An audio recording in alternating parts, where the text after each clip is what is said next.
Hey guys, the Explorer 4 here. Welcome back to some more reviews, and welcome to my technically re-review on this classic horror film, and that is Carrie from 1976. Yes, this will be the review for tonight.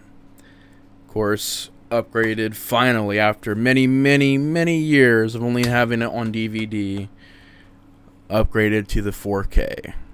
Beautiful. Look at that cover. Absolutely beautiful job on that. But yeah, Carrie, 1976, 7.4 on IMDb by Brian De Palma. Of course, you guys know Brian De Palma, the untouchable Scarface. I mean, he's done it all.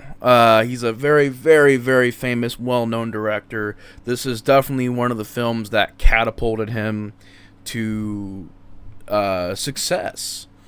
And Carrie, I mean, this movie is going to be kind of hard to review because everybody knows about Carrie. I mean, this is one of the biggest horror films, not just from the 70s, but from all time. And it's based on one of the best horror novels of all time by Stephen King, which I did read that novel, and it's a fantastic book. Definitely adds a bit more to the backstory of Carrie, and in that she can actually, like, make meteorites and stuff fall to Earth.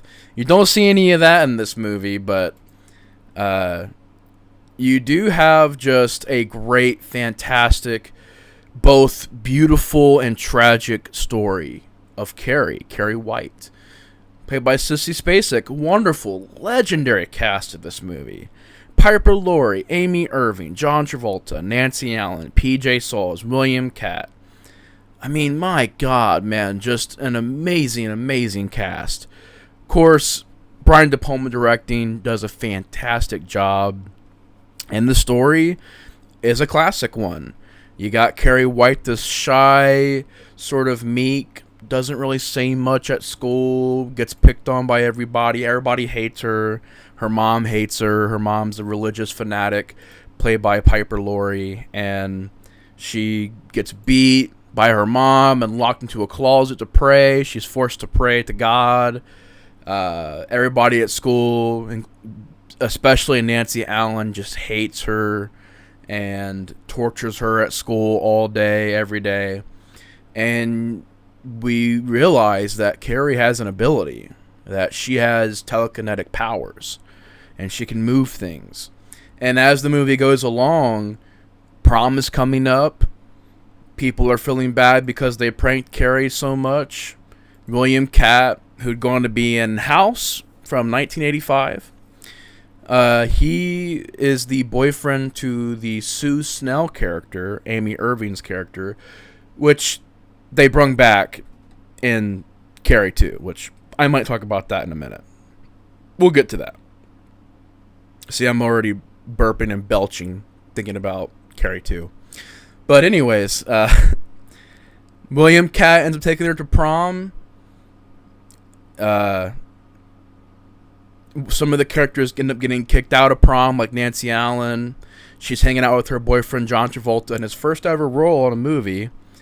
And they get some pig's blood, and they're going to dump it on Carrie, because they're going to stage that she wins the prom queen, and the movie becomes chaos. And yeah, I mean, Carrie is a horror masterpiece. I mean, what more can I add to the universe of just endless, countless reviews of people praising this movie? And it deserves every bit of that. And it does not need a remake, and it does not need a sequel. It is the perfect story. It is timeless. Everything about this movie works. From the slow build suspense, to the very fast pace, to the creepy moments with Carrie's mom, to the just amazing performance by Sissy Spacek. Sissy Spacek is Carrie. There's been many people to play Carrie afterwards.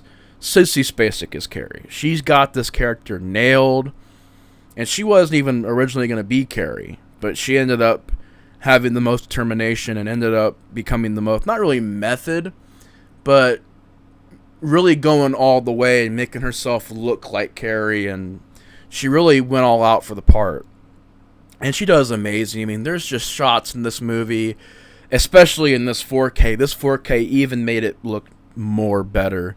But I love just the simple shots of her walking home, and there's just a line of trees, and this kid is teasing her, and crazy Carrie, and he just gets thrown off of his bike by Carrie.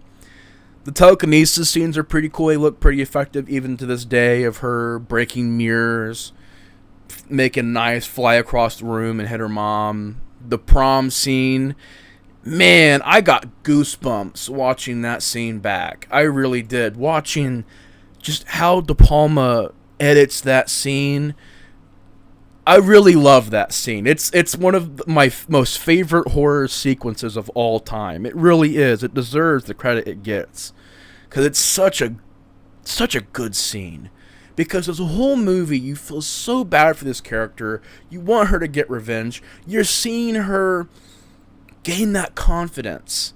And she's looking around, and she's accepted by her peers, and William Catt is there, and you get the feeling that even he's starting to maybe fall in love with her, and everything is looking up for Carrie, and it all goes downhill so fast.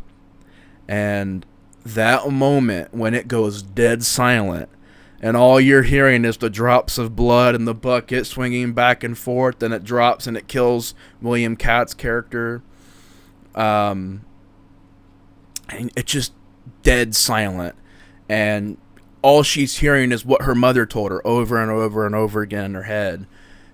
And then slowly we start seeing people laughing at her. And the rage, the actual rage, not the sequel, but the rage of Carrie is unleashed. And that scene, just the music, the lighting become red, and just fire everywhere, and people being electrocuted. And man, it is such a good scene. It's so well done. And it's a landmark in horror. I mean, it really is. This whole film is. But that particular scene, I thought, it gave me goosebumps watching it back. It's just such a well-filmed, well-done scene. Her just tipping this car over with John Travolta and Nancy Allen and blowing up, going home. That very emotional ending of her killing her mom. The supposed surprise jump scare ending. It never scared me. Maybe just jump scares weren't very common in the 70s, so apparently it was one of the biggest jump scares ever back in the day. It really doesn't work that well today. It just doesn't, for me at least. It's not my favorite jump scare, but maybe it works for other people. It just never really scared me. But yeah, I mean, what more can I add to this conversation? I mean, it's just, everybody loves it. I love it. It's a masterpiece. It's a horror classic. The story, I thought it followed the book pretty closely. There were a few things they left out that I think was weird, that the Rage Carrie 2 was putting some stuff in there from the book that they didn't put in this movie. But yeah, there were stories, mainly the after story, because there's a point in the Carrie novel where you're reading future, like after the prom incident happens, and you don't see any of that in this movie, which I thought was a bit strange. You don't really have an epilogue in this film, even though it would have made sense to do that.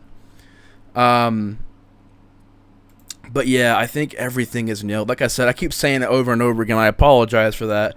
But I mean, it's a classic. The music is beautiful. A wonderfully done score here. It's just an absolutely wonderful score. It's beautifully shot. Some good locations. The effects still work to this day. It's not cheesy or corny or ridiculous. They all still work. The story is timeless. And we've all seen people get bullied like this. And there's always that one person in every school who is the outcast. And this is a story about that. I think it's a wonderful story. It's a wonderful horror film. It's well made in every aspect. And yeah, it's an absolute classic masterpiece. And if you haven't seen Carrie, go see it. I'm not a fan of the sequel. I know people are. Why they are, I don't know. That movie to me is so ridiculous and stupid. And I might get some heat for saying that, but I really don't get why people would like that movie. All it is a crappier version of this movie. I don't like that lead character. I hate the look of the tattoos growing all over her body. It's such a stupid idea. I hate all the characters in that movie. Nobody's likable in that film. Even here you got William Catt, Sue Snell. You got just the teacher. She's a bit unlikable, but she's at the same time trying to help Carrie. So she's kind of likable. Of course, Sissy Spacek. I didn't like anybody in the Rage Carrie 2. I didn't like the lead chick trying to be the next Carrie. I didn't like that. Did not care about her story. Did not care about the plot of that movie. It has horrible CGI. It has a lot of issues. And I'm not a fan of the Carrie remake. The Carrie remake to me is, once again, just a crappier version of this movie. It's just more boring. It's more dull. It's got noticeable CGI. And I just thought it didn't have what this movie has, and that's heart. It doesn't. Those movies don't have the heart that this one does. I didn't see that TV movie they did, which was another remake of Carrie. I didn't see that one yet, but the others I'm not a big fan of. But as far as this movie goes, it truly is one of the greatest horror films out there, and I'm going to give it a 5 out of 5. One of my all-time favorite horror films. I love the novel as well, so all around, I mean, Carrie's a masterpiece. So, yeah, that's not really much else I can say about it. It's a great film. It's classic. It's a masterpiece. It's one of my favorite horror films of all time, and I can just praise it all day long. But that's going to be it for this review. It's wonderful. But anyways, y'all, 5 out of 5 for me. If y'all seen Carrie, let me know your guys' thoughts on the film in the comments below. If you haven't, go see it. It's Carrie. It's a classic. Go watch it now. I'm not even kidding. Go watch it, bro. But anyways, thank you guys so much for watching. Take care. The Explorer of Horror is out, and I will see you guys on the next review. Peace.